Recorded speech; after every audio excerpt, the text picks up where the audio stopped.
Hello foodies, welcome to my channel. ఇవాళ recipe వచ్చేసి butter and గీ అండి. దీన్ని ఎలా ప్రిపేర్ చేసుకోవాలో నేను మీకు చేసి చూపిస్తాను. కానీ ఎందుకు ఇంట్లోనే తయారు చేస్తారు, బయట దొరుకుతుంది కదా మనకి అనుకోవచ్చు. కానీ ఇంట్లో చేసుకున్న ఫ్లేవర్, టేస్ట్ అనేది మనకు తెలుస్తుంది. ఇంకెప్పుడు మార్కెట్లోకి వెళ్ళి కొనాలన్నా కొనలేము, అంత టేస్టీగా ఉంటుంది. సో ఇంట్లో ప్రిపేర్ చేసుకుంటాం. ముందుగా నేను పాలు కాచి చల్లార్చి ఫ్రిడ్జ్లో పెట్టుకున్నానండి. కౌ మిల్క్ తీసుకోవచ్చు, బఫెలో మిల్క్ తీసుకోవచ్చు.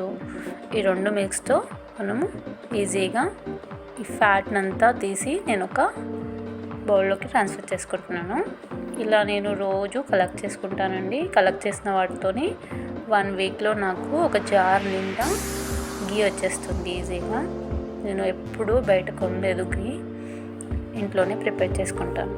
ఇలా కలెక్ట్ చేసుకున్న క్రీమ్ అంతా నేను ఫ్రిడ్జ్లో స్టోర్ చేసుకుంటానండి, డీప్ ఫ్రిడ్జ్లో. ఎప్పుడు కావాలంటే అప్పుడు తీసి బటర్ కానీ గీ కానీ ప్రిపేర్ చేసుకోవచ్చు కదా. సో నేను డీప్ ఫ్రీజర్లో స్టోర్ చేస్తాను. ఎక్కువ రోజులు స్టోర్ అయి ఉంటుంది, స్మెల్ రాదు. సో అందుకోసమని నేను డీప్ ఫ్రీజర్లో పెట్టుకుంటానండి.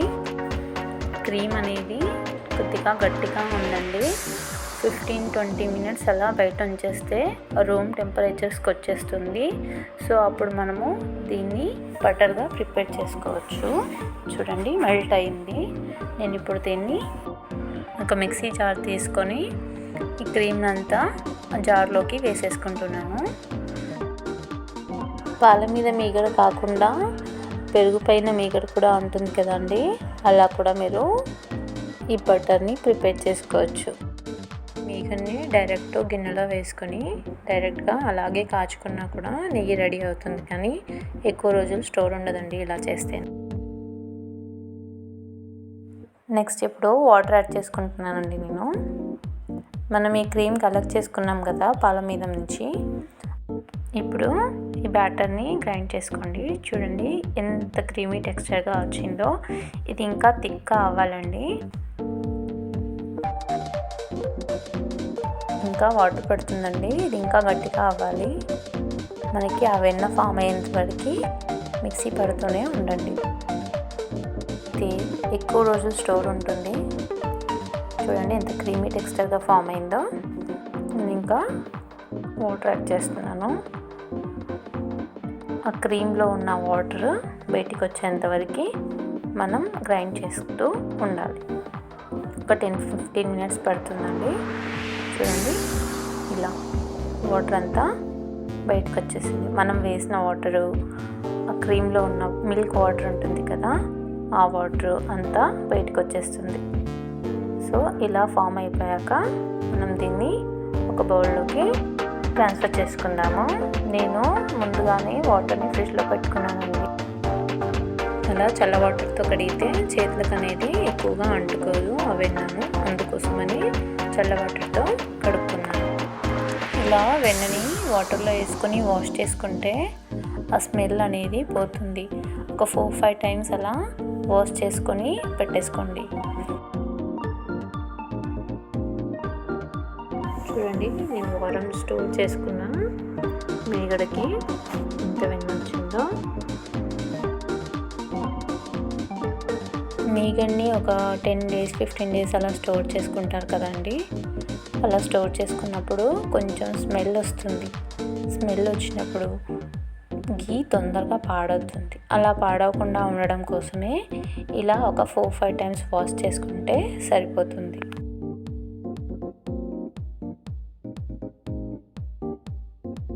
ఈ విధంగా కడుక్కుంటే సరిపోతుంది.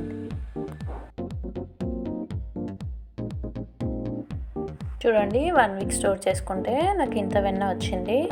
నేను ఇందులో సాల్ట్ వేసుకోవట్లేదండి, సాల్ట్ బటర్ అండి. మనం స్టోర్ చేసుకోవాలి, బటర్ స్టోర్ చేసుకోవాలి అనుకుంటే కొద్దిగా సాల్ట్ వేసుకొని, సాల్టెడ్ బటర్ మనకు బయట దొరుకుతుంది కదా, కొద్దిగా సాల్ట్ వేసుకొని పసుపు వేసుకొని పెట్టుకొని స్టోర్ చేసుకుంటే సాల్టెడ్ బటర్ రెడీ అవుతుందండి. కానీ నేను సాల్ట్ వేసుకొని ఇప్పుడు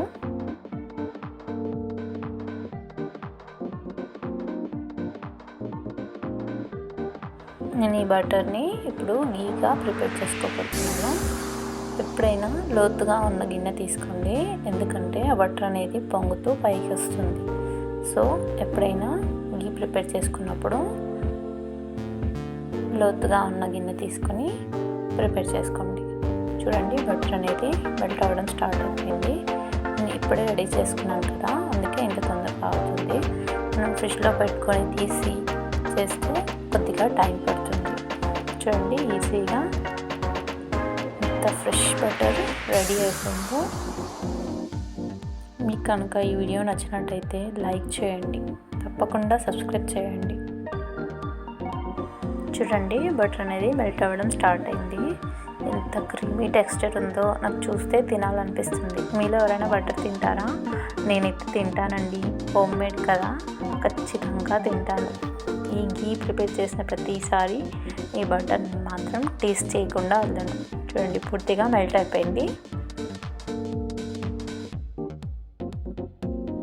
నాకు జస్ట్ 20 to 25 మినిట్స్ పడుతుందండి హోమ్ మేడ్ గీ ప్రిపేర్ చేసుకోవడానికి. అలాగే హెల్త్కి హెల్త్, టేస్ట్కి టేస్ట్ మన సొంతం అవుతుంది. బబుల్స్ స్టార్ట్ అయ్యాయి కదా, మీడియం ఫ్లేమ్లో పెట్టుకోండి స్టవ్ని, ఎందుకంటే అది పొంగుతూ బయటకు వచ్చేస్తుంది, తొందరగా మాడిపోతుంది కూడా. సో మీడియం ఫ్లేమ్లో పెట్టేసుకోండి, సరిపోతుంది. అయితే ఈ గీ ప్రిపేర్ చేసుకున్నాక ఇమ్మీడియట్గా స్వీట్ ప్రిపేర్ చేస్తానండి. ఆ ఫ్రెష్ గీతో స్వీట్ చేసుకుంటే ఆ టేస్టే వేరు.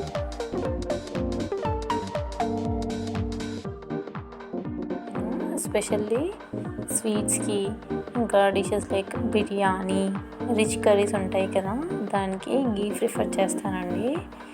ఇంకా వెజ్జీస్ని రోస్ట్ చేసినప్పుడు హై టెంపరేచర్లో పెట్టి ఈ గీ 1 స్పూన్ వేసామనుకోండి, ఆ స్మెల్ అనేది, ఆ స్మోక్ అనేది చాలా చాలా బాగుంటుంది. చూడండి ఇలా పెద్ద పెద్ద బబుల్స్ వస్తున్నాయి కదా, మనకి గీ రెడీ అయిపోయినట్టే. గిన్నెలో సైడ్కి అంతా గోల్డెన్ కలర్ ఉండింది కదా, అలా ఉంటే గీ రెడీగా పర్ఫెక్ట్ టెక్స్చర్లో ఉన్నట్టు.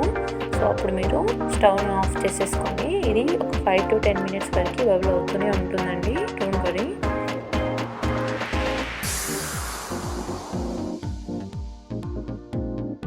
దీన్ని ఇమ్మీడియట్గా గాజు గ్లౌస్లోకి ట్రాన్స్ఫర్ మాత్రం చేసుకోవద్దండి, అది పగిలిపోయే ఛాన్సెస్ ఉంది. ఒక స్టీల్ బౌల్ తీసుకొని స్ట్రెయినర్ పెట్టుకొని స్ట్రెయిన్ చేసుకోండి, ఎందుకంటే అందులో ఉన్న మిల్క్ సాలిడ్స్ అంతా గీలో పడితే గీ ఎక్కువ రోజులు నిల్వ ఉండదు. అట్ ద సేమ్ టైం వాసన కూడా వస్తుందండి. ఈ నెయ్యి ప్రిపేర్ చేయడం అయిపోయాక లోపల ఆ అంటు ఉంటుంది కదా అండి, దాంతో స్వీట్ చేసుకుంటారు, లేకపోతే చక్కెర వేసుకుని అలాగే తినేస్తూ ఉంటారు. నేనైతే అలానే చేసేస్తాను. చూడండి మన గీ రెడీ. ఎంతో టేస్టీ అయిన హోమ్ మేడ్ గీ ఇంట్లో ప్రిపేర్ చేసుకుంటే ఆ టేస్ట్ అనేది మీకు తెలుస్తుంది. మీరు ఇంట్లో ఎప్పుడు ప్రిఫర్ చేస్తారు చేసుకోవడానికి, ఒక్కసారి ట్రై చేసి చూడండి ఖచ్చితంగా. ఇది నెక్స్ట్ డే అండి ఇలా పూసలుగా రెడీ అయింది. చూడండి గీ అనేది. వావ్! మీకు కనుక ఈ వీడియో నచ్చినట్లయితే లైక్ చేయండి, సబ్స్క్రైబ్ చేయండి, షేర్ చేయండి. Thanks for watching. Me Rachitha abort.